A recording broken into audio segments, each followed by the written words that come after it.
नमस्कार। उम्मीद है आप लोग स्वस्थ और सानंद होंगे।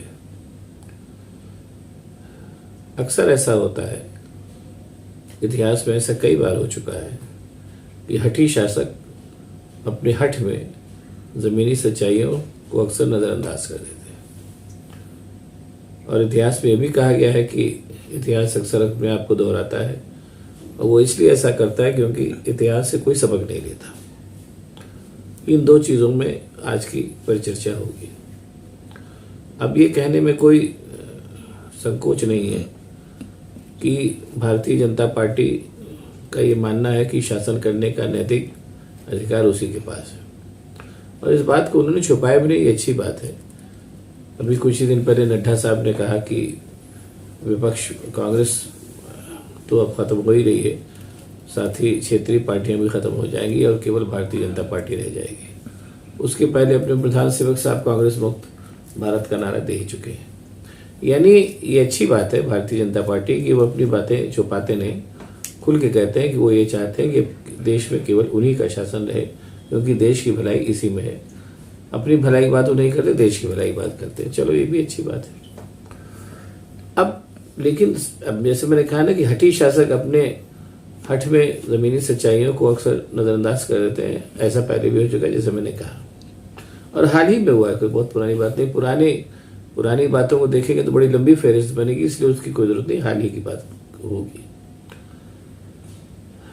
अब फिलहाल जो सिनेरियो है मोटे मोटे तौर पर वो ये है कि जो नई संसद भवन बन चुका है, उसके उद्घाटन के लिए प्रधानमंत्री साहब अड़े हुए हैं, और विपक्षी दल कह रहे हैं कि नहीं, इसका उद्घाटन राष्ट्रपति द्रौपदी मुर्मू को करना चाहिए। 19 पार्टियों ने इस बात का एक मेमोरेंडम भी दिया है। उसी के बीच में अमित शाह साहब ने एक प्रेस कॉन्फ्रेंस करके कहा है कि प्रधानमंत्री भी इसका उद्घाटन कर सकते हैं, और उन्होंने इसके लिए तर्क भी दिए। खैर, ठीक है, अच्छी बात है। और उसके पहले भी तमाम मौक़ों पर केंद्र में सत्तारूढ़ भाजपा और विपक्षी दलों के टकराव बहुत ज़बरदस्त हो गए, और बड़ी कटुता की हद तक चीज़ें चली गई हैं, जिससे पहले नहीं होता था। और भारतीय जनता पार्टी इसके लिए इस बार लगता है मन बना के आई थी। जब नरेंद्र मोदी जी के नेतृत्व में सरकार पतारूढ़ हुई थी, सरकार पहले भी भारतीय जनता पार्टी बनी थी अटल बिहारी वाजपेयी जी के ज़माने में, लेकिन वो एक सामंजस्य वाली सरकार थी। ये सरकार शुरू से टकराव की मुद्रा में रही। ठीक है, हर सरकार का अपना अपना वो होता है। अब मोदी जी ने स्थितियों को यहाँ तक पहुँचा दिया है कि टकराव अनिवार्य हो गया है। और जैसा मैंने कहा कि ऐसा नहीं है कि ये पहली बार हो रहा है। अभी हाल ही में भी मैं जिक्र करूंगा, पहले भी हो चुका है। तो ऐसे में सरकार, जो भी सत्तारूढ़ सरकार होती है, उसका एक दांव होता है कि वो मध्यावधि चुनाव करा देती है। दिल्ली के राजनीतिक गलियारों में और वैसे भी जो राजनीतिज्ञ हैं उनके बीच में ये चर्चा आम है कि अपने प्रधान सेवक साहब मध्यावधि चुनाव भी करा सकते हैं। वो ऐसा क्यों कराएंगे, इसके पीछे भी कई कारण हैं। कर्नाटक की हार से भारतीय जनता पार्टी के जो इरादे हैं उनको काफ़ी ठेस पहुंची है। भारतीय जनता पार्टी चुनाव जीतने की जितने हथकंडे करती है, वो सारे हथकंडे करने के बावजूद कर्नाटक हाथ से निकल गया।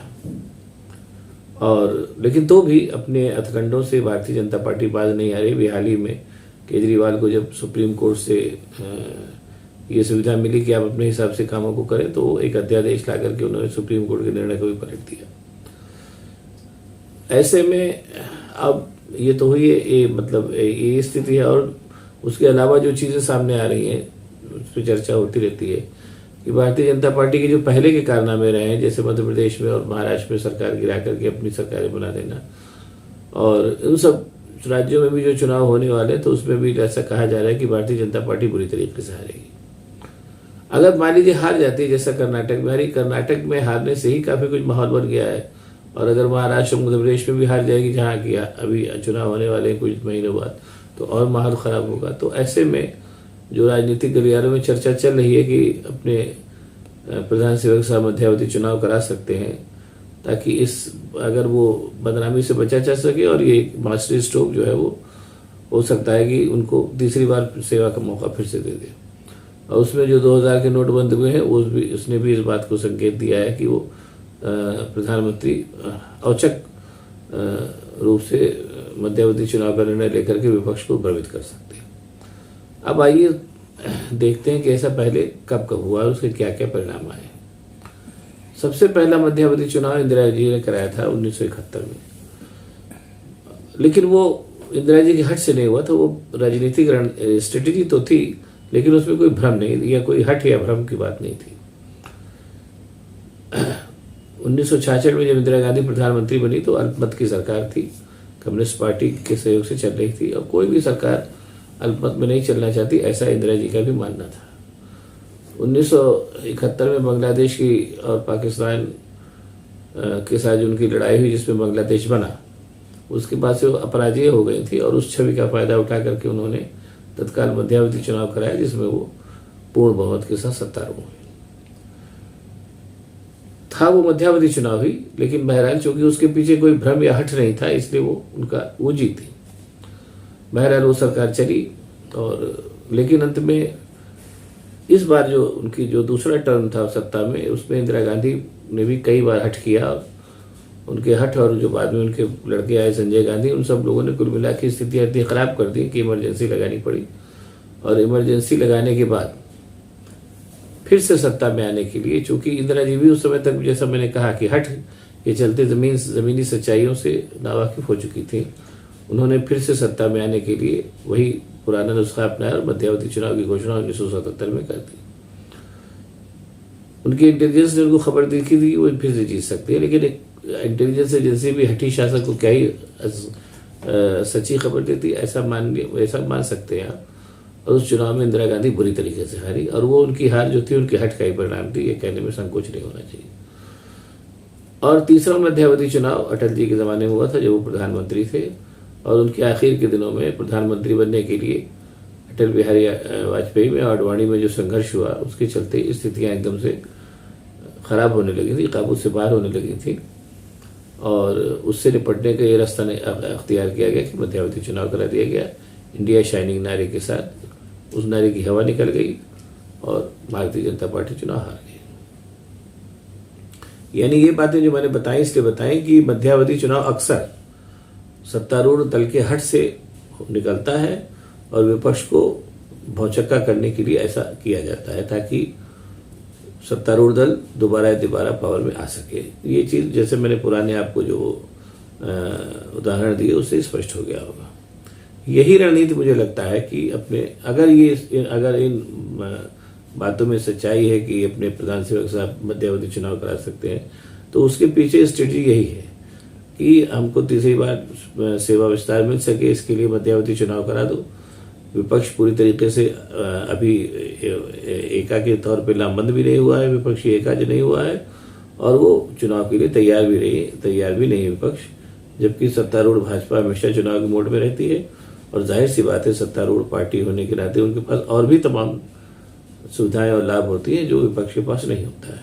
ये इसके पीछे ये उद्देश्य हो सकता है, जैसे कि चर्चाएं करें में। लेकिन अब जैसा मैंने बताया कि 3 मध्यावधि चुनाव हुए, जिसमें से 2 मध्यावधि चुनाव हट के चलते और कंफ्यूजन के चलते हुए, 1977 वाला और बाद में अटल बिहारी के वाजपेयी जी के वाला, और दोनों में पार्टियों में सत्तारूढ़ दल हारा। क्योंकि उसका कारण क्या था कि आपसी कला और हट के चलते जमीनी सच्चाइयों से सत्तारूढ़ दल जो था वो नावाकिफ हो चुका था, और उसके चलते उसने ये सोचा कि रणनीतिक रूप से हम विपक्ष को भौचक्का करके फिर से चुनाव जीत सकते हैं। लेकिन यही मेरी बात और सामने आती है, वो ये है कि लोकतंत्र में अमूमन जो है जनता का ही निर्णय सर्वोपरि होता है। और कई बार ऐसा होता है कि जैसे इंदिरा गांधी ने 1977 में किया था, या अटल बिहारी वाजपेयी वाला तो मामला उतना गंभीर नहीं था कि सारे विपक्ष को उन्होंने जेल में डाल दिया था, और क्या नाम है, विपक्ष बिल्कुल भी तरीके से तैयार नहीं था।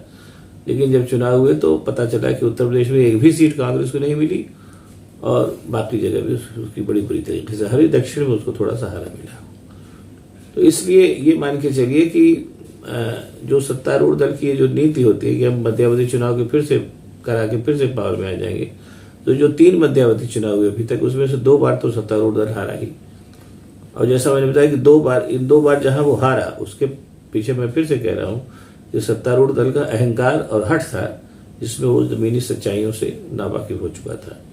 ये भी हो सकता है कि अभी अगर अपने प्रधान सेवक साहब फिर से मध्यावधि चुनाव कराते हैं तो उनको हार का ही सामना करना पड़े, इसकी आशंका ज़्यादा है या संभावना ज़्यादा है, जो भी कह लीजिए आप, क्योंकि कर्नाटक का संदेश स्पष्ट है कि जनता जो है, और मैं फिर कह रहा हूँ कि कर्नाटक में भारतीय जनता पार्टी ने और प्रधान सेवक ने अपने सारे लटकों झटकों के साथ वो चुनाव लड़ा। जिन लटकों झटकों के साथ चुनाव लड़के वो पहले तमाम बार जीत दर्ज कर चुके थे, वो सारे लटके झटके कर्नाटक के चुनाव में बिल्कुल भी फ्लॉप साबित हुए। इसलिए अब जाहिर सी बात है, मध्यावधि चुनाव अगर हुए तो भी भाजपा, भारतीय जनता पार्टी और अपने प्रधान सेवक उन्हीं लटकों झटकों के साथ फिर से चुनाव मैदान में उतरेंगे, जिनको कर्नाटक की जनता नकार चुकी है। इसलिए ये कहने में कोई हर्ज नहीं है, परहेज नहीं है। मध्यावधि चुनाव के दांव भी पिछले मध्यावधि चुनाव की तरीके से फ्लॉप साबित हो।